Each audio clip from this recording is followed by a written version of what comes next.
Katika banda hili kazi yetu kubwa ilikuwa ni kukusanya malalamiko yote yanayohusiana na uvunjaji wa haki za binadamu, lakini pia na ukiukwaji wa misingi ya utawala bora.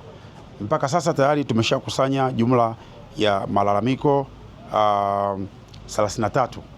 Malalamiko yanahusiana na masuala ya ardhi, masuala ya ajira, masuala ya ndoa, matunzo, mirathi na kadhalika.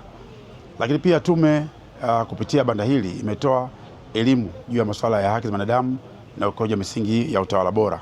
Jumla ya watu wapatao 69 tayari wamekushapatiwa elimu hiyo katika banda hili.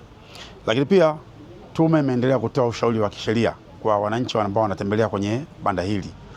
Na katika migogoro hiyo au malalamiko ambayo yameletwa mbele ya tume, tayari malalamiko yapatayo 5 yameshapatiwa ufumbuzi hapa bandani. Kwa hiyo bado tunaendelea kuwasubiri wananchi waweze kuleta malalamiko yao, na sisi kama tume tuko tayari kupokea malalamiko hayo na kuweza kuwashughulikia kwa mujibu wa sheria za nchi. Malalamiko yapo kama lalamiko la kazi, lalamiko la ajira. Tayari wapo walalamikaji ambao walikuja hapa wana malalamiko ya kuachishwa kazi pasi na kufuata sheria za kazi.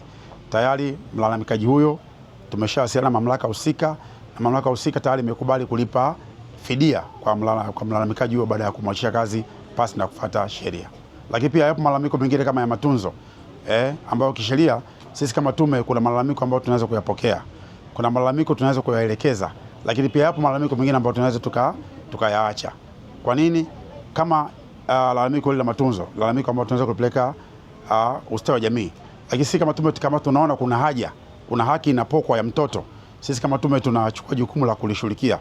Na kweli mlalamikaji amekuja hapa, maafisa wameona kwamba kuna haja ya kushughulikia, tusielekeze sehemu yote, basi tumeshughulikia na tayari mamlaka husika imekubali kulisimamia na kuhakikisha kwamba mlalamikiwa ambaye ndio mzazi atamshughulikia au atatekeleza yale matakwa ya mtoto ambaye anatakiwa, kama vile mahitaji mbalimbali ambayo anapaswa kuyatoa. Changamoto kubwa ambayo sisi tunashughulikia malalamiko, changamoto kubwa ni elimu ndogo kwa wananchi. Wananchi wengi wamekuwa hawapati elimu ya masuala ya haki za binadamu, kwamba hawafahamu haki zao za msingi. Kwa hiyo ndio changamoto kubwa sana. Kwa hiyo hata mtu ambaye anakuja hapa unaona kabisa elimu yake juu ya masuala ya haki za binadamu ni ndogo. Lakini pia changamoto nyingine, kutofahamu au kutojua sehemu husika ambapo wanapaswa kupeleka malalamiko yao pindi ambapo haki yako au haki ya mtu mwingine itavunjwa.